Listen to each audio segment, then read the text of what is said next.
স্বামী দীর্ঘদিন প্রবাসে থাকার সুযোগে মোবাইল ফোনে কথা বলতে বলতে টিকটকার লিমনের সঙ্গে পরকীয়ায় জড়িয়ে পড়েন এক সন্তানের জননী। রাজি তো, বিয়ে তো রাজি তো? দেখি তোবা তুমি বিয়া বলতে রাজি আছো? রাজি শুনছেন কি বলছেন তো? রাজি আপনি কি আপনি বলেন? মজ্জনের বইলে তো আর ঘরে ঢোকান নাই, আপনি বলেন। মজ্জনের বোন আপনি কি বিয়েতে রাজি? তাহলে এই মন কাম করতা না, তুমি আজকে মজ্জনের কথা করতে দেরি করেন না, বলেন। মজ্জনের যদি অন্তরে গাইতে না মজ্জনের ফিরে গেলে কাম করতে না, জানি না। আর ওর কাছে তো শোনার কোনো প্রয়োজন নেই, ঘরে শুনি না তো আপনি আর ঘরে ঢোকান নাই, আপনি বলেন।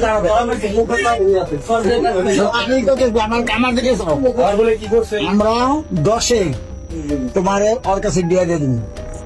আপনি রাজি? মহাজনের কথা আমরা দাঁড়ি না।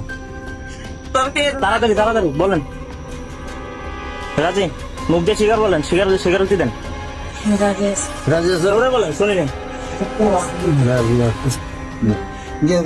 ধীরে ধীরে সম্পর্ক গভীর হলে স্বামীর অনুপস্থিতিতে নিয়মিত তাকে বাসায় ডাকতেন ওই নারী। স্থানীয়দের সন্দেহের জেরে বিষয়টি নজরদারিতে রাখা হয়।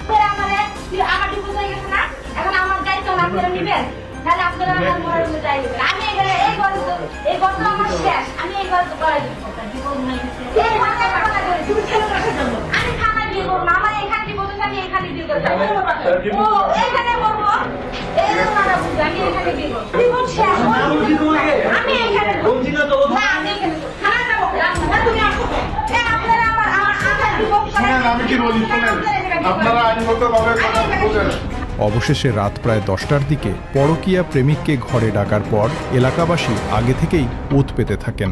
এক পর্যায়ে প্রবাসীর স্ত্রীর ঘরে আপত্তিকর অবস্থায় টিকটকার লিমনকে হাতে নাতে আটক করেন তারা।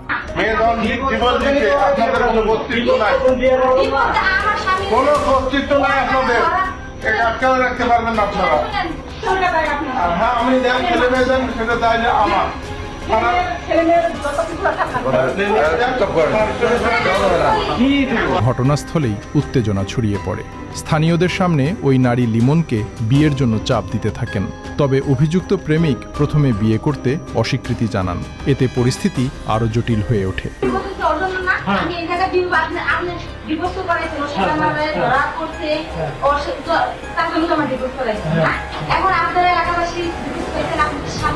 আপনারা আমার এখান থেকে বিয়ে করায় তারপর যদি আমার কোর্টে দেওয়া কি যে বলে ওটাও যদি করায় ওখানে করবো। আমার এখান থেকে বিয়ে করায় ওটা পরে আমার কিভাবে নিয়ে যাবো, মামার বাড়ি নিয়ে যাবে না বাবার বাড়ি আমি এখান থেকে এক পাবো। ভুক্তভোগী নারী জানান তিনি স্বামীকে তালাক দিয়ে লিমনকেই বিয়ে করতে চান।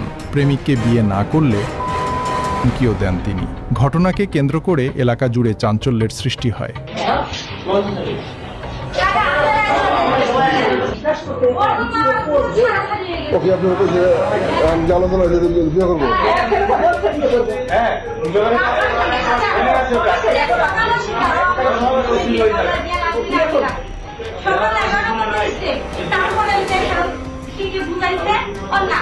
খবর পেয়ে আইনশৃঙ্খলা রক্ষাকারী বাহিনী ঘটনাস্থলে পৌঁছে দুজনকে থানায় নেয়ার চেষ্টা করলে নারী জানান আগে বিয়ে পরে থানা, এই অবস্থানেই অনড় থাকেন তিনি।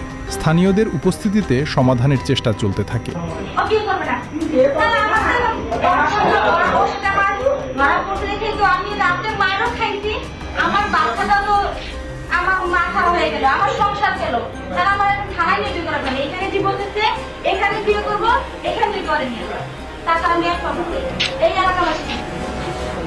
পরবর্তীতে উভয় পক্ষের সম্মতিতে পরিস্থিতি স্বাভাবিক করতে বিয়ের সিদ্ধান্ত নেওয়া হয়। অবশেষে 13 লাখ টাকা দেনমোহর নির্ধারণ করে তাদের বিয়ে সম্পন্ন করা হয়।